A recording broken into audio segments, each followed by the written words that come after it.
from BNN24. This is BNN24 Prime Time. Live from Studio 24 in Colombo. ආයුබෝවන් සියල්ලෙක් දැනකට BNN24 රාත්‍රී ප්‍රධාන ප්‍රවෘත්ති ප්‍රකාශත් සමගදී ඔබ මෙලෙස එකතු වන්නේ. අද ප්‍රවෘත්ති මැදිරියේ සිට ඔබ හමුවන මම ධනුෂ්ක සෙනවිරත්න. මම සෞම්‍යා වික්‍රමසිංහ. ප්‍රථමයෙන් දකිමු ප්‍රවෘත්ති සිරස්තල.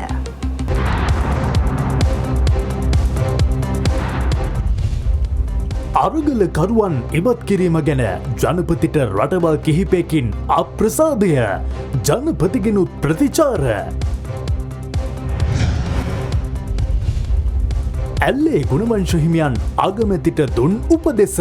මිනිස්සුන්ට දුක් විඳින්න දෙන්න බෑ. ඒ කටයුතු ඉෂ්ට කළ යුතුමයි. එහෙම නැත්නම් මොකද? සඳුදා පාසල් ඇරඹේ. ළමුන් ප්‍රවහන රථවලට අද සිට ඩිපෝ වලින් ඉන්ධන. දුම්රිය ගාස්තු වැඩි කිරීම ගැන දුම්රිය සාමාන්‍ය අධිකාරීවරයා හා ස්ථානාධිපතිවරුන් අතර මත ගැටුමක්. පූර්ව දැනුම්දීමක් සිදු කර ජනාධිපති ලේකම් කාර්යාලයේ ඉදිරිපිට අරගලකරුවන් ඉවත් කළ බව ජනාධිපති රනිල් වික්‍රමසිංහ මහතා පවසනවා. විදේශ තානාපතිවරුන් සමග පැවති සාකච්ඡාවකදී ජනාධිපතිවරයා මේ බව දැනුම් දුන්නා. මේ අතර එක්සත් ජාතීන්ගේ මානව හිමිකම් කාර්යාලයේ ප්‍රකාශකවරයාද මෙම සිදුවීම සම්බන්ධයෙන් අදහස් පළ කළා.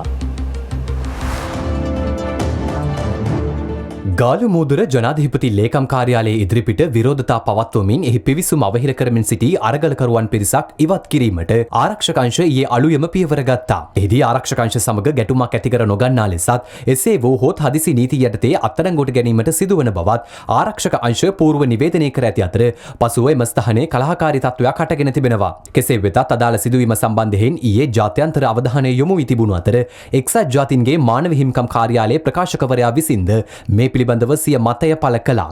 එහිදී ඔහු සඳහන් කළේ බලය යෙදවීමෙන් ශ්‍රී ලංකාවේ ආර්ථිකය සහ දේශපාලන ගැටලුව විසඳීමට හැකියාවක් නොමැති බවයි. Stormed a camp near the presidential offices in Colombo.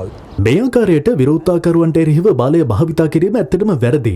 අපි බලධාරීන්ගෙන් ඉල්ලා සිටින්නේ එවැනි කටයුතු වහම නතර කරන්න. සෑම ශ්‍රී ලාංකිකයෙකුටම නිදහසේ තම අදහස් ප්‍රකාශ කිරීමට අයිතියක් තියෙනවා. ඒ වගේමයි සාමකාමී ලෙස එක්රැස්වීමටත් ඔවුන්ට අයිතිය තිබෙනවා. විශේෂයෙන් කියන්න ඕනේ ශ්‍රී ලංකාවේ වත්මන් තත්ත්වය ගැන අපි දැඩි අවධානයෙන් ඉන්නේ. ඒ වගේමයි අරගලවල නිරත වූ විරෝධතාකරුවන්ට සාධාරණයක් වෙයි කියලාත් අපි බලාගෙන ඉන්නවා. ශ්‍රී ලංකාවේ දැනට පවතින ආර්ථික අර්බුදය සහ දේශපාලන අර්බුදය බලහත්කාරයෙන් විසඳන්න බැහැ. ජාත්‍යන්තර ප්‍රජාවගේ සහයෝගය ඇතුව ශ්‍රී ලාංකිකයින්ගේ විශ්වාසය යලි ගොඩනැගීම ආරම්භ කළ හැකි වන්නේ නිවැරදි සහ ඍජු සාකච්ඡා වලින් පමණයි. නව ජනාධිපතිවරයා ජනතාවගේ බලාපොරොත්තු ඉටු කරයි කියලා අපි හිතනවා. We hope the new president and his government will address impunity to bring genuine structural and institutional reform for the benefit of all Sri Lankans. මේ අතර මෙරට අමරිකානු තානාපති ජෝලි චං මහත්මිය ජනාධිපති රනිල් වික්‍රමසිංහ මහතා ඊයේ රාත්‍රියේ හමු වී සාකච්ඡා කර තිබෙනවා. ට්විටර් සටහනක් තබමින් ඇය ප්‍රකාශ කරන්නේ යහපත් අනාගතයක් සඳහා ශ්‍රී ලාංකිකයින්ගේ ඉල්ලීම් වලට ප්‍රතිචාර දැක්වීමට ජනාධිපතිවරයාට සහ කැබිනට් මණ්ඩලයට අවස්ථාවක් හා වගකීමක් ඇති බවයි. ජනාධිපතිවරයා අමරිකානු තානාපතිවරියට පෙන්වා දී ඇත්තේ ඇමරිකාවේ කැපිටල් ගොඩනැගිල්ල සහ කොංග්‍රස් මණ්ඩල ගොඩනැගිල්ල එරට විරෝධතාකරුවන්ගෙන් මුදවා ගැනීම සඳහා අමරිකානු ආරක්ෂක අංශද කටයුතු කරන ලැබුවේ මෙවැනිම ආකාරයෙන් බවයි. ජූලි චං මහත්මියට අමතරව බ්‍රිතාන්‍ය, ජර්මානු, කැනඩා මෙන්ම යුරෝපා සංගමේ තානාපතිවරු සහ නියෝජිතයින්ද ජනාධිපති රනිල් වික්‍රමසිංහ මහතා හමු වී සාකච්ඡා කර තිබෙනවා. එහිදී ජනාධිපතිවරයා පෙන්වා දී ඇත්තේ ජනාධිපති ලේකම් කාර්යාලය මෙරට ප්‍රධාන පරිපාලන ගොඩනැගිල්ල බවත් ඓතිහාසික වශයෙන් වැදගත් එම ස්ථානයේ වටිනා ලියකැවිලි රැසක් පවතින බවත් ඒවා ආරක්ෂා කිරීම රජයේ සතු වගකීමක් බවයි. විරෝධතාකරුවන්ට ඉන් ඉවත් වන ලෙස පූර්ව දැනුවත් කිරීමක් සිදු කර තිබුණද පෙර දින රාත්‍රිය වන තෙක්ම ඔවුන් ඉන් ඉවත් නොවීම නිසා පොලිසිය සහ හමුදාව යොදවා ඔවුන්ව ඉවත් කිරීමට කටයුතු කර බවද ජනාධිපතිවරයා තානාපතිවරුන්ට ප්‍රකාශ කර තිබෙනවා. වැඩබලන ජනාධිපතිවරයා ලෙස කටයුතු කළ අවස්ථාවේ තම නිවසට ගෙනි තැබීමේ සිද්ධිය සම්බන්ධයෙන් කිසිදු පාර්ශවයක් ට්විටර් පණිවිඩයක් නිකුත් නොකිරීම පිළිබඳව තමන් විමතියට පත්වන බවද ජනාධිපතිවරයා තානාපතිවරුන් හමුවේ වැඩිදුරටත් පවසා තිබෙනවා. කුමන මතවාද රටේ පැවතියත් රාජ්‍ය පවත්වාගෙන යාම ඉතා වැදගත් බව අග්‍රාමාත්‍ය දිනේෂ් ගුණවර්ධන මහතා පවසනවා. ඔහු මේ බව ප්‍රකාශ කළේ පූජ්‍ය ඇල්ලේ ගුණවංශ හිමියන් ප්‍රමුඛ මහා සංඝරත්නය බැහැ දකිමින්. අග්‍රාමාත්‍ය දිනේෂ් ගුණවර්ධන මහතා ඊයේ පෙරවරුවේ කොළඹ බෞද්ධාලෝක මාවතේ පිහිටි ධර්මායතනයට ගොස් පූජ්‍ය ඇල්ලේ ගුණවංශ හිමි ප්‍රමුඛ මහා සංඝරත්නය බැහැදුටුවා.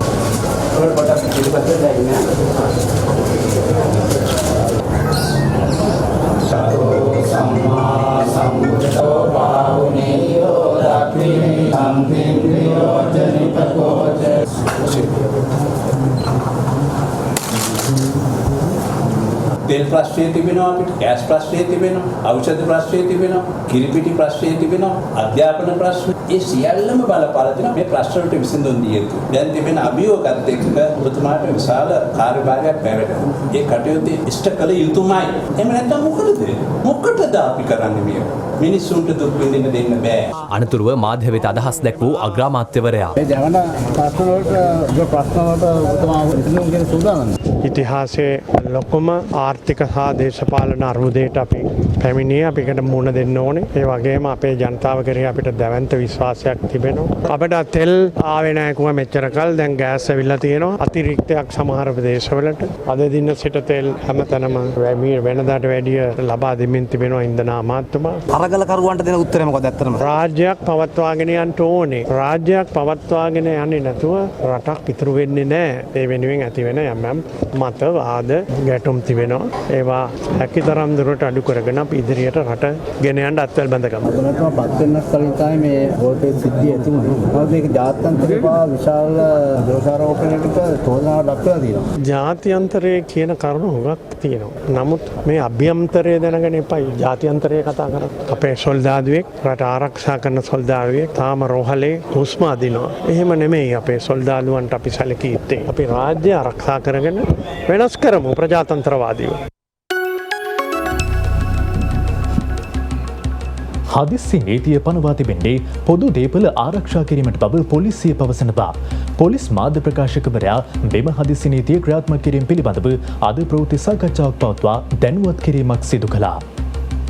පසුගිය ජූලි මාස 9 වන දින කොළඹට විශාල පිරිසක් ළඟා වුණා. උන් මේ කොළඹ නගරයේ තිබූ ඉතාම වැදගත් ස්ථාන, රාජ්‍ය පාලනයේ ඉතාමත් වැදගත් ස්ථාන, වටිනාකමකින් යුතු ස්ථාන, ඒ ස්ථානවලට ඇතුළු වුණා. යෙදී හිටන සාමකාමී විරෝධතාවයේ යෙදී හිටපු කිසිම අවස්ථාවක පොලිසිය ඔවුන්ට කිසිම කරදරයක් කරේ නැහැ, බාධාවක් කරේ නැහැ. ඔවුන් දිගටම මේ විරෝධතාවල යෙදලා හිටියා. සාමාන්‍ය නීතිය අභිබවා ගියත් එවැනි අවස්ථාවකවත් පොලිසිය මැදිහත් වුණේ නැහැ ඔවුන්ට බාධාවක් කරන්න. මේ ආකාරයෙන්ට මේ කාලයක් සිදු වෙන විට අපිට නිරීක්ෂණය වුණා සමහර අවස්ථාවල පොලිස් නිලධාරීන්ට මේ ස්ථානයේ රාජකාරී යන්න බැරි තත්ත්වයක් නිර්මාණය වුණා. යන්නකො කට්ටිය අරගෙන එළියට ගන්නකො කට්ටිය යන්න අර පොලිසිය කට්ටිය එළියට දාන්න. අර පැත්තේ ඉන්න අය දාන්න මේ ගම ඇතුළට එන්න කොහොමද පොලිසිය? යන්න මේ කට්ටිය ගෙවලත් යන්න. එළියට පොලිසිය එළියට.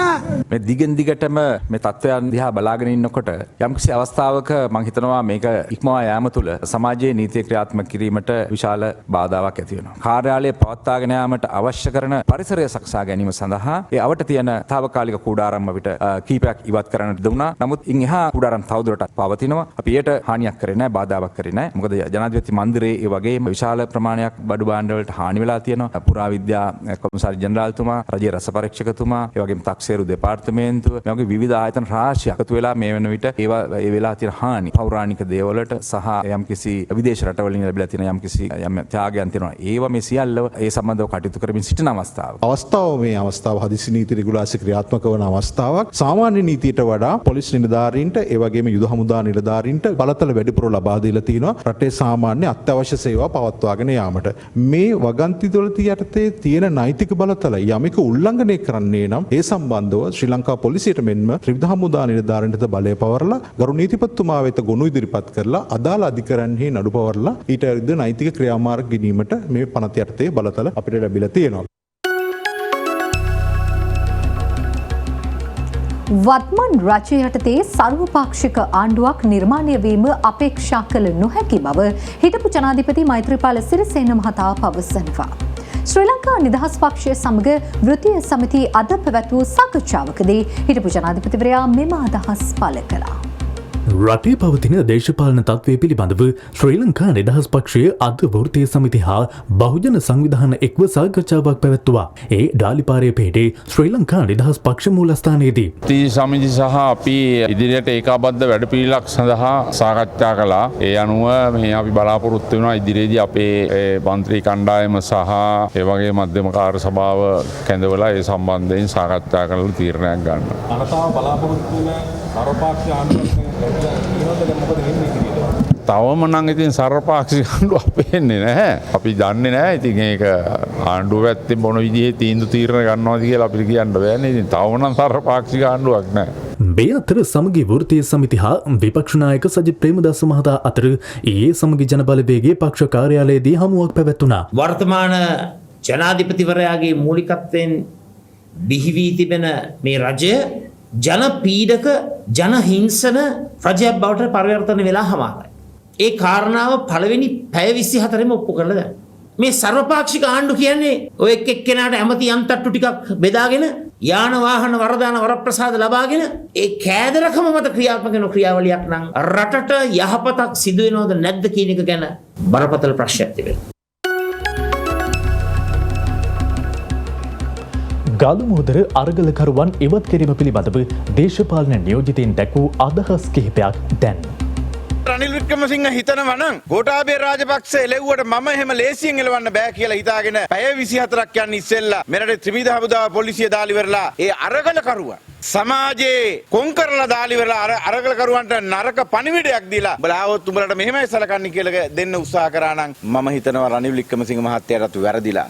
මේ අරගලකරුවන් ප්‍රගතිශීලී සමාජ කණ්ඩායම් සමග කිසිම සහජීවනයක් පවත්වන්න එකඟුණේ නැහැ. මේ අරගලය එක්තරා සංවිධානාත්මක කණ්ඩායමක් හිටිය. ඔවුන් අරගලය තමන්ගේ අරගලේ බට කොටු කරගත්තා. විකෘති අරගලයක විකෘති දරුවා තමයි රනිල් වික්‍රමසිංහ මැතිතුමාගේ ජනාධිපති ධුරය. මැයි 9 වෙනිදා ගෝල් ෆේස් එකට ප්‍රහාර එල්ල කරාම රනිල් වික්‍රමසිංහ මහත්තයා අනිත් දවසේ පුවත්පත් නිවේදනයක් නිකුත් කරලා කිව්වේ රාජපක්ෂලත් එක්ක මගේ කිසි ගනුදෙනුවක් නැහැ. මේ ගෝල් ෆේස් එකට එල්ල කරපු ප්‍රහාරය නිසා කියලා රනිල් වික්‍රමසිංහ මහත්තයාමයි ප්‍රකාශ කළේ. එතකොට අද තමන්ට බලයට ඒම සඳහා ඒ රාජපක්ෂවරුන්ගේ ගෝල බාලයන්ව පාවිච්චි කරලා එතුමා රාජපක්ෂලට ඕමනා දේ තමයි අද මේ ඉෂ්ට කරන්න යා මේ තරුණයන්ට පාර දෙන්නේ. මේ තියෙන්නේ මේ 80 ගණන් වල 70 ගණන් වල සමාජ නෙමෙයි. මේක නවීන සමාජයක්. කොච්චර ආර්ථික ප්‍රශ්න තිබ්බත් මිනිස්සු නිදහස ගැන බොහොම සැලකිලිමත් වෙනවා. ඒ නිසා ලිබරල් ප්‍රජාතන්ත්‍රවාදය ගැන කතා කරන වික්‍රමසිංහ මහත්තයා මේ කරන්නේ රට තවත් වේගෙන් විනාශයට කරා අරන් යන්නේ. ඒ කියන්නේ රාජපක්ෂලා ඉතුරු කරපු මොකක් හරි තියෙනවා නම් ඒ ඉතුරු කරපු දේ මේ රට නැති කරන්නයි වික්‍රමසිංහ මහත්තයා මේ හදන්නේ. එක දවසෙන් පැය කීපයකින් ජාති අන්තරවාපේ කීර්තියට පත් කරා. දැන් අපි දැක්කා යුරෝප යුනියන දැන් ප්‍රකාශ කරලා තියෙනවා GSP+ ගැන මේම ගියොත් හිතන්න වෙනවා කියලා. සර්වපාක්ෂික පාලනයක් පිහිටවනවාය කියන බලාපොරොත්තු අද සම්පූර්ණයෙන්ම පුස්සක් වෙලා ඉවරයි. එවන් පරිසරයක් යටතේ අරගල ඇති වෙයි තවදුරටත්. ඒ අරගල අවි ආයුධ වලින් මැඩ පවත්වන්න බෑ. අපිත් හිතලා බලන්න ඕනේ දැන් මේ රජයට අපේ සහය දෙන්න පුළුවන්ද කියලා. දැන් තියෙන ජන මතයට ගරු කරලා ශ්‍රී ලංකා පොදු ජන පෙරමුණ ආණ්ඩුව ඉල්ලාස් වෙන්න ඕනේ. ජනාධිපතිතුමාත් ඉල්ලාස් වෙන්න ඕනේ. පාර්ලිමේන්තුවත් වහාම විසිරා හැරලා නව මැතිවරණයක් තියන්නම ඕනේ. දැන් කෙටි විරාමයක්. රඳින්න VNN 24 සමගින් ඔබ නැවතත් VNN 24 සමගින් පාසල් ළමුන් ප්‍රවාහනය කරන රථ සඳහා අද සිට දිවෙන පුරා සියලු ලංගම ඩිපෝ මගින් ඉන්ධන නිකුත් කිරීමට තීරණය කර තිබෙනවා. මෙම තීරණය ගනු ලැබුවේ ඉන්ධන බෙදා හැරීම විධිමත් කිරීම සම්බන්ධයෙන් ජනාධිපතිවරයාගේ ප්‍රධානත්වයෙන් අද පැවති සාකච්ඡාවකදී අග්‍රාමාත්‍ය කාර්යාලයේ පැවති මෙම සාකච්ඡාවට බලශක්ති අධ්‍යාපන කෘෂිකර්ම අමාත්‍යවරුන් ඇතුළු පිරිසක් හා රාජ්‍ය නිලධාරීන් පිරිසක් එක්ව සිටියා. දෙවන පුරා ඉන්ධන බෙදාහැරීමේ කටයුතු කඩිනම් සහ විධිමත් කරන ලෙසටයි මෙහිදී ජනාධිපතිවරයා විදුලි බල හා බලශක්ති අමාත්‍යවරයාට දැනුම් දී තිබෙන්නේ. පාසල් ලබන සඳුදා නැවත ආරම්භ කරන බැවින් පාසල් ළමුන් ප්‍රවාහනය කරන බස් රථ සහ වෑන් රථ සඳහා අද පස්වර 3 සිට දෙවන පුරා පිහිටි සියලු ලංගම ඩිපෝ මගින් ඉන්ධන නිකුත් කරන ලෙසට ජනාධිපතිතුමා ප්‍රවාහන අමාත්‍යවරයාට උපදෙස් ලබා දී තිබෙනවා. පොදු ප්‍රවාහන සේවා දීවර සංචාරක හා කෘෂිකර්ම ආදී ශ්‍රේෂ්ඨ සඳහාද ඉන්ධන බෙදාහැරීම සඳහා විධිමත් ක්‍රමවේදයක් සකස් කිරීම පිළිබඳ මෙහිදී පුළුල් ලෙස සාකච්ඡා කර ඇති අතර ඒ සඳහා ලංගම ඩිපෝ සහ දෙවන පුරා පිහිටි ත්‍රිවිධ හමුදා කඳවුර වලින් ඉන්ධන නිකුත් කිරීමට මෙහිදී තීරණය කරනු බව සඳහන්. ඉන්ධන පෝලිම්වල සිට ලබාගන්නා ඉන්ධන වැඩිමිලට අලෙවි කරන පුද්ගලින් වහා අත්අඩංගුවට ගැනීම සඳහා පුළුල් වැටලීම් කරන ලෙසටත් ඔවුන්ට එරෙහිව නීතිය තදින් ක්‍රියාත්මක කරන ලෙසටත් ජනාධිපතිතුමා මෙහිදී පොලිසියට උපදෙස් ලබා දී තිබෙනවා. ඉදිරි ඉන්ධන මිලදී ගැනීම හා ඊට අවශ්‍ය මුදල් සපයා ගැනීම පිළිබඳ මෙහිදී මුදල් අමාත්‍යාංශය හා රාජ්‍ය බැංකු නිලධාරීන් සමග සාකච්ඡා කරනු අතර මිලදී ගන්නා ඉන්ධන QR කේත ක්‍රමයට කඩිනමින් බෙදා හැරීමටත් සැලසුම් කර තිබෙනවා. අනිද්දා සිට QR කේතය ඔස්සේ දිවයින පුරා ඉන්ධන නිකුත් කිරීම සිදු කරන බව විදුලිය බල හා බලශක්ති අමාත්‍යාංශය පවසනවා. ඒ අනුව සඳුදා වන විට QR කේතයේ ලියාපදිංචි වීම සිදු කරන ලෙසටයි සියලුම වාහන හිමියන්ගෙන් බලශක්ති අමාත්‍යාංශය ඉල්ලා සිටින්නේ. ඉන්ධන පෙරූම්හල් වලින් දැනට ඉන්ධන නිකුත් කරන්නේ වාහන ලියාපදිංචි වීමේ අංකය හෙවත් අංක තහඩුවේ අවසාන අංකයට අනුවයි. ඒ අනුව සතියට දින 2ක හා දින 3ක් එක් වාහනයකට ඉන්ධන ලබා ගැනීමට අවස්ථාව ලබා දී තිබුණා. නමුත් මෙම ක්‍රමවේදය නිරීක්ෂණය කිරීම සඳහා තාක්ෂණික ක්‍රමවේදයක් සකස් වී තිබුණේ නැහැ. මේ හේතුවෙන් වාහන හිමිකරුවෙකු දෙවතාවක් හා ඊට වැඩි වතාවක් එකම දිනක ඉන්ධන ලබා ගැනීමට පෙළඹී සිටියා. ඉන්ධන නිකුත් කිරීම සීමා සහිතව සිදු කරන බැවින් මෙහිදී ඉන්ධන ලබා ගැනීමට අපේක්ෂාවෙන් සිටි බහුතරයකට එම අවස්ථාව මගහැරී ගියා. දින ගණනක් පෝලිම්වල රැඳී සිටි ජනතාව අතර මේ හේතුවෙන් ගැටුම්කාරී තත්ත්වයන්ද හටගත්තා.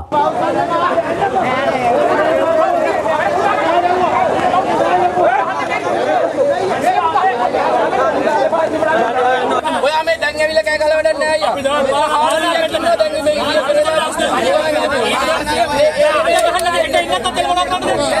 තිරිරෝධ රථ ඇතුළු ඇතැම් වාහන හිමිකරුවන් ඉන්ධන ලබාගෙන ඒවා පසුව වැඩමිලට අලෙවි කිරීමේ ප්‍රවණතාවයක්ද දක්නට ලැබුණා. අනිවාර්යයෙන්ම කියන්න මේ 3 wheel තමයි ඒගොල්ලෝ දැන් පාක් වල හයර් යන්නෙත් නැහැ. මොකද යන්නේ නැති ඒගොල්ලන්ට අතන ඉඳලා තෙල් ටික ඇදලා වැඩි ගාණක් විකුණුවාම ඒක ලාභයක් තියෙනවා. ඒගොල්ලන්ගේ බිස්නස් එකක් වෙලා තියෙන්නේ. පාතාල කල්ලි මැර කණ්ඩායම ඉන්නවා සෙඩ් වල.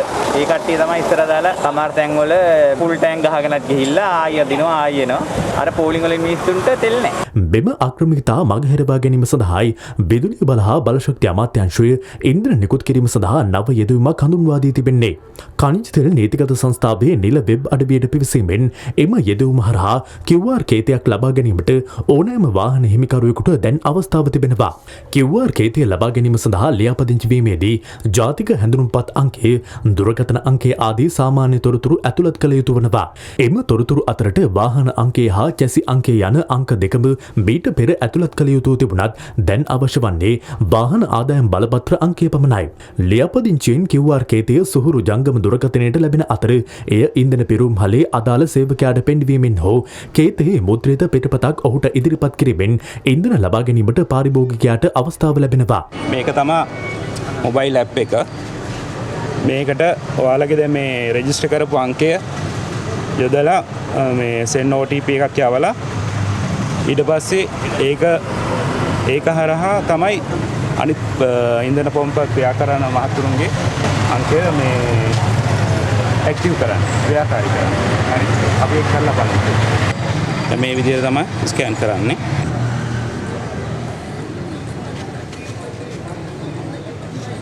මේ විදිහට තමයි QR එකේ පෙන්නන්නේ. මෙයාට දැන් 3.5 ලීටර්ස් මේකෙන් නිකුත් කරන්න පුළුවන්. එතකොට මෙම 3.5 ලීටර් සම්පූර්ණයෙන් නිකුත් කරන්නත් පුළුවන්, නැත්නම් ඊට අඩු ප්‍රමාණයක් නිකුත් කරන්නත් පුළුවන්. ඒක තමයි දැනට කරන ක්‍රමය. අංක තහඩුවේ අවසාන අංකය 1 සහ 2 නම් අඟහරුවාදා සහ සෙනසුරාදාත් අවසන් අංකය 3 4 නම් බ්‍රහස්පතින්දා සහ ඉරිදාත් අවසන් අංකය 6 7 8 9 නම් සඳුදා බදාදා සහ සිකුරාදාත් ඉන්ධන ලබා ගැනීමට වෙන් කර තිබෙනවා. සිපෙට්කෝ සහ IOC යන ඉන්ධන පෙරමුම්හල් දෙවර්ගයෙන්ම ඉන්ධන ලබා ගැනීමටත් මෙම ක්‍රමවේදයේ යටතේ අවස්ථාව ලැබෙනවා. යතුරු පැදි සඳහා රුපියල් 1500ක්, ත්‍රිරෝධ රථ සඳහා ලීටර් 4ක් එනම් රුපියල් 2000ක්, මෝටර් රථ ලොරි රථ ඇතුළු අනිකුත් වාහන සඳහා ලීටර් 15ක් එනම් රුපියල් 7000ක් යන සීමාව යටතේ ඉන්ධන නිකුත් කිරීම සිදුවනවා. සතියකට අදාළ නියමිත ඉන්ධන ප්‍රමාණය එම සතිය තුළම ලබාගත යුතු වන අතර එම සතියේ අදාළ දින 2 තුළ හෝ 3 තුළ ලබාගත යුතුයි. තෙල් සංස්ථාව පවසන්නේ මෙම ඉන්ධන නිකුත් කිරීමේ සීමාව ඉදිරියේදී ඉන්ධන වැඩියෙන් ලැබීමත් සමග වැඩි කිරීමට අපේක්ෂා කරන බවයි. කෙසේ වෙතත් QR කේතයේ භාවිතයේ ප්‍රායෝගික ගැටලු කිහිපයක්ද මතුවී තිබෙනවා.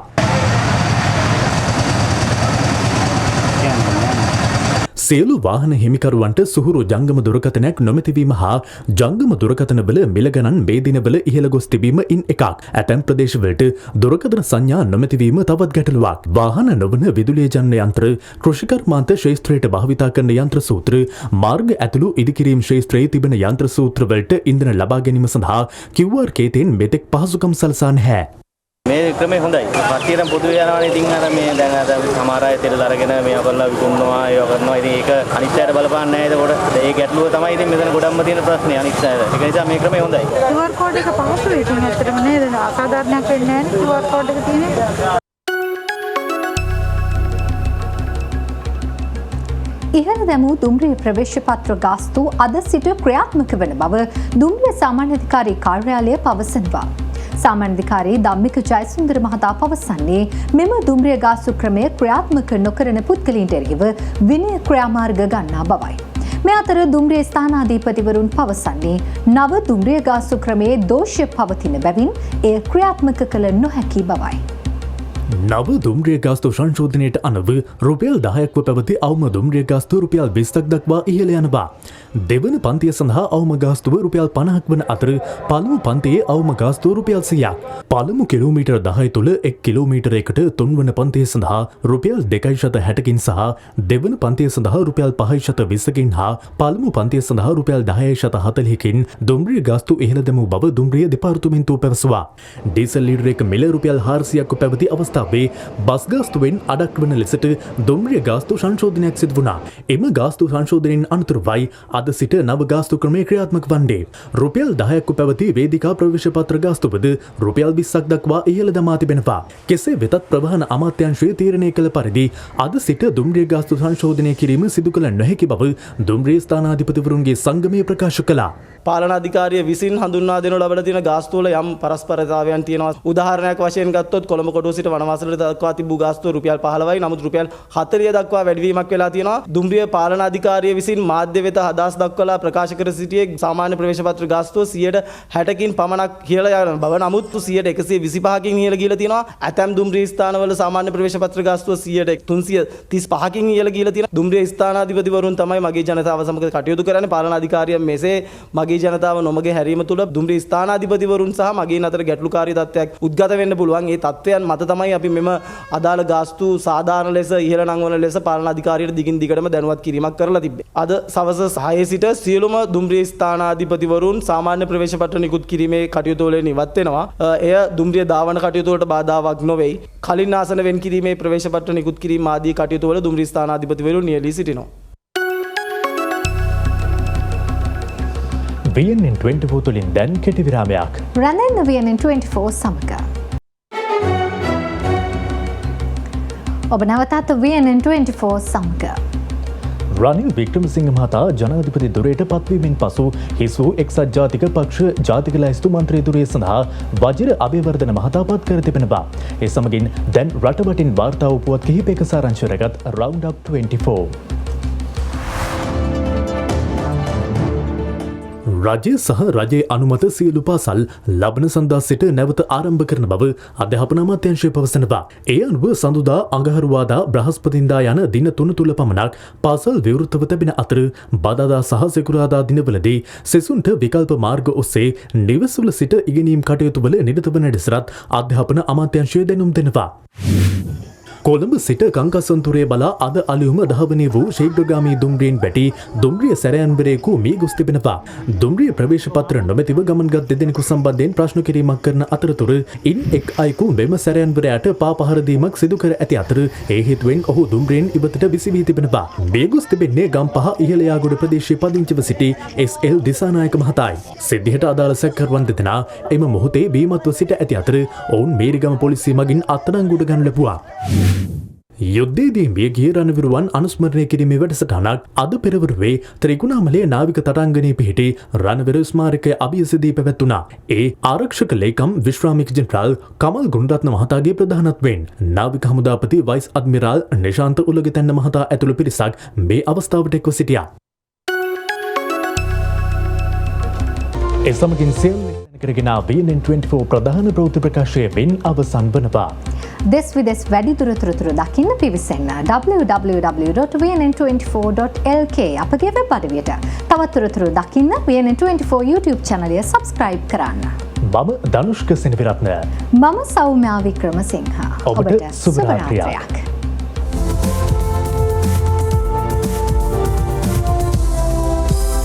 From VNN24. This is VNN24 Prime Time. Live from Studio 24 in Colombo.